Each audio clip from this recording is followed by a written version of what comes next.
Welcome to Burlap Teachers. Enjoy the video. You begin by preparing a focused profile and then starting applications immediately. Upload an updated resume that highlights metrics and relevant skills because recruiters scan for impact. Once done, verify your email and phone and connect LinkedIn so referrals and messages reach you. Make focused choices. Pick 3 roles that match your skills and set job alerts to catch new postings. This first action accelerates your visibility and prevents wasted applications, so start now.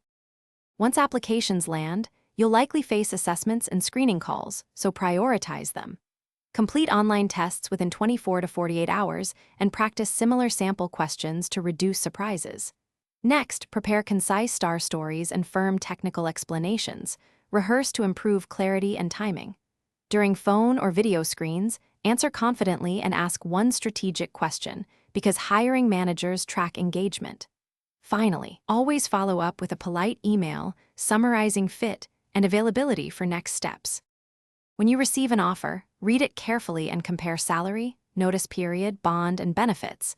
Negotiate only when you know market ranges because clarity avoids future issues.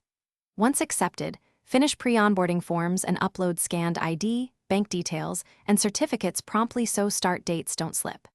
If onboarding stalls, escalate through the HR portal or your recruiter and document all communications. This troubleshooting step resolves common delays and keeps your start on track. Don't wait, follow up proactively. Thanks for watching. Consider subscribing if this video helped you.